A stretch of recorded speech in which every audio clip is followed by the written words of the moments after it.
मक्का मुआहिदा पाकिस्तान की खारजा पॉलिसी के बुनियादी सुतूनों से मुकम्मल तौर पर हम आहंग है। मुआहिदा मुकम्मल तौर पर दिफाई नौयत का है, किसी भी मुल्क के खिलाफ नहीं। नायब वज़ीर आज़म इसहाक डार ने पाकिस्तान, सऊदी अरब और तुर्किया के दरमियान तय पाने वाले मक्का दिफाई मुआहिदे के निकात बयान कर दिए। वाज़े किया कि मक्का मुआहिदा खित्ते के तमाम ममालिक के लिए खुला है, जो बुनियादी उसूलों की पासदारी, बाहमी एहतराम, ताउन और पुरअमन ज़राए के ज़रिए इख्तलाफात हल कर सके मुआहिदे में शामिल हो सकता है। मुआहिदे का वाहिद मकसद खित्ते में अमन, इस्तेहकाम और खुशहाली की कोशिशों को मज़ीद मजबूत बनाना है।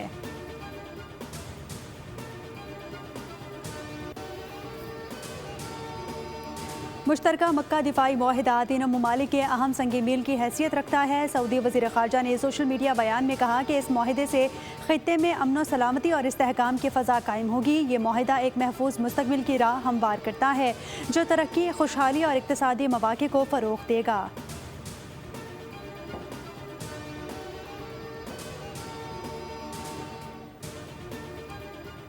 आज़ाद कश्मीर इलेक्शन का तीसरा मरहला, पूंछ डिवीज़न की 4 इंतखाबी नशिस्तों पर पोलिंग कल होगी। ज़िला हवेली की 1 जबकि ज़िला बाग की 3 नशिस्तों पर इलेक्शन होगा। चारों इंतखाबी नशिस्तों पर 82 उम्मीदवार मद्दे मुकाबिल हैं, जबकि 4,60,378 वोटर्स हक़ राय दही इस्तेमाल करेंगे। 803 पोलिंग स्टेशन जबकि 1254 पोलिंग बूथ कायम किए गए हैं।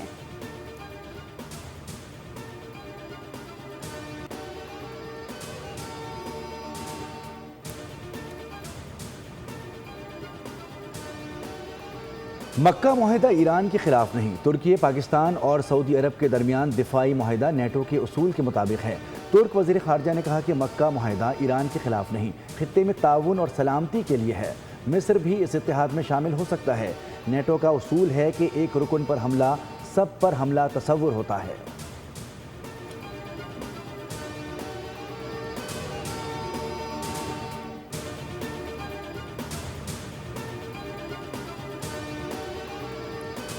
ईरान ने आबना हरमुज़ मुकम्मल तौर पर खोलने के लिए अमरीका को 6 शराइत पेश कर दी। सेक्रेटरी कौमी सलामती कौंसिल ने बयान में कहा, ईरान को धमकाया ना जाए, कौम की तौहीन ना हो, ईरान और उसके इत्तेहादियों पर मुसल्लत जंग दायमी तौर पर ख़त्म की जाए, बहरी नाकाबंदी ख़त्म की जाए और अमरीकी अफवाज को ईरान के अतराफ से हटाया जाए।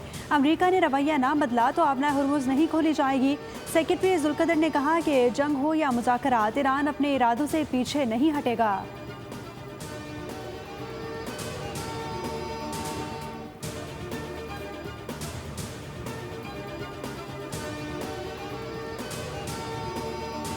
ईरान तमाम दबाव के बावजूद मुज़ाहमत के लिए भरपूर तैयार है। हम अपने शोहदा के नाहक खून को भूलने या नज़रअंदाज नहीं होने देंगे।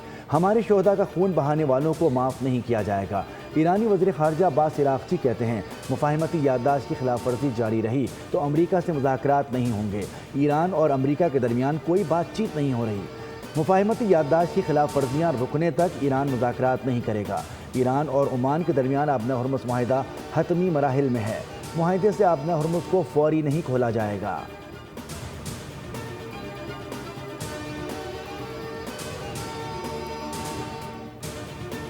ईरान जंग ने अमरीकी हथियारों के ज़खायर तशवीशनाक हद तक कम कर दिए। अमरीकी अखबार न्यूयॉर्क टाइम्स का इंकशाफ, एशिया और यूरोप से अमरीकी हथियारों की तरसील जारी, फ़ज़ाई दिफाई मिसाइलों के ज़खायर तेज़ी से घटने लगे।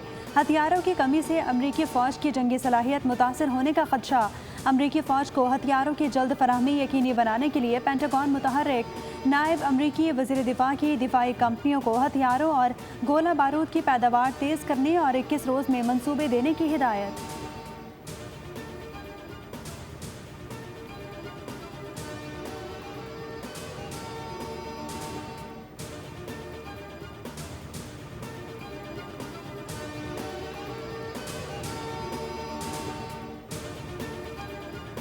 यमन ने हौसियों के खिलाफ फौजी ऑपरेशन शुरू कर दिया। कार्रवाई में हौसियों और उनके फौजी साजो सामान को निशाना बनाया गया। यमनी फौज के मुताबिक सुबह मारब में हौसी तंजीम अंसारुल्लाह के हमलों के रद्द-ए-अमल में फौजी ऑपरेशन किया गया। दूसरी जानिब हौसी ग्रुप का कहना है कि सऊदी अरब से राब्ते और ताउन पर यमनी अफवाज को निशाना बनाया जा रहा है।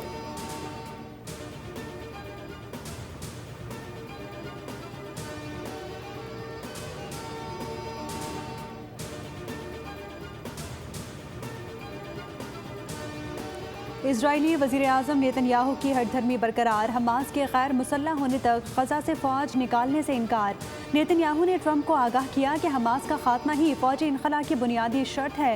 नेतन्याहू को इंतखाबी मुहिम के साथ साथ अपने सख्त गिर वज़रा और ट्रंप इंतज़ामिया के शदीद दबाव का भी सामना।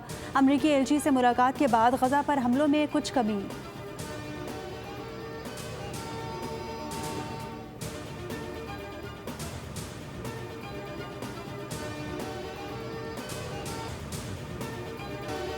कराची में मीर रज़ा अली के कत्ल की तहकीकात में अहम पेशरफ्त। मीर रज़ा की 28 जुलाई को नकलो हरकत, मुलाकातों, आखिरी फ़ोन कॉल और मैसेजेस की तफसीलात मंजर-ए-आम पर आ गई। मीर रज़ा ने 28 जुलाई की शब 3 कॉल्स पर 2 अफराद से रब्ता किया। पहली कॉल अली नामी शख्स को की, आखिरी कॉल अपने दोस्त अब्दुल्ला को की। उसके बाद मीर रज़ा को कुछ मैसेजेस मौसूल हुए जिनका मीर रज़ा ने कोई जवाब नहीं दिया। तफ्तीशी टीम का आखिरी कॉल्स और मैसेजेस करने वालों को भी शामिल तफ्तीश करने का फैसला।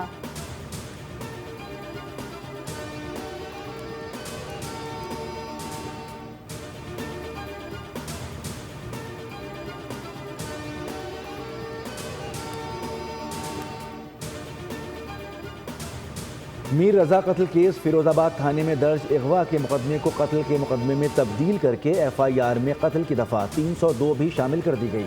IG सिंध ने पुरानी तहकीकात कमेटी तश्कील करके नई टीम तश्कील दे दी है। DIG आमिर फारूकी की सरबराही में नई कमेटी तहकीकात करेगी। टीम में SSP CTD इरफान बहादुर भी शामिल। फैसला नई पोस्टमार्टम रिपोर्ट आने के बाद किया गया।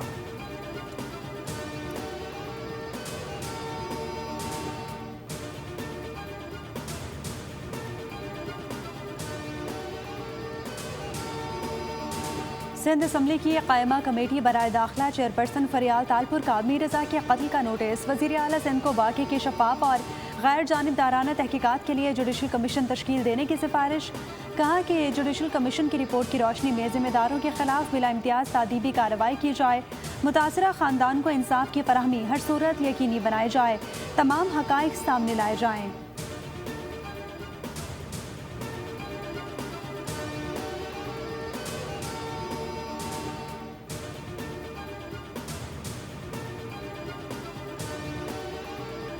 कराची की तबाहाली बेनकाब करना जुर्म बन गया।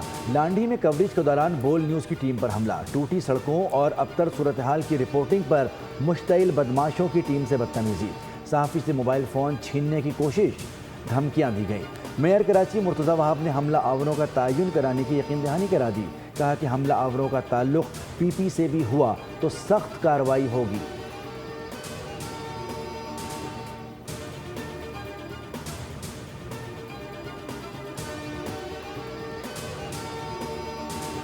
कराची के इलाके लांडी में अवामी मसाइल पर रिपोर्टिंग के दौरान बोल न्यूज़ के रिपोर्टर काशान पर नामालूम अफराद का तशद्दुद। वाक़े के खिलाफ Pakistan federal union of journalist और कराची यूनियन ऑफ जर्नलिस्ट की मजम्मत। कहा कि अवामी मसाइल की निशानदही और सच सामने लाना सहाफ़ियों की बुनियादी जिम्मेदारी है। पेशा वराना उमूर की अंजामदही पर सहाफ़ियों को निशाना बनाना और आज़ादाना काम करने से रोकना और तशद्दुद नाकाबिले बर्दाश्त है। सहाफ़ती तंजीमों का हुकूमत सिंध से मुलव्वस अनासिर को गिरफ्तार करके करार वाक़ई सज़ा देने का मुतालबा।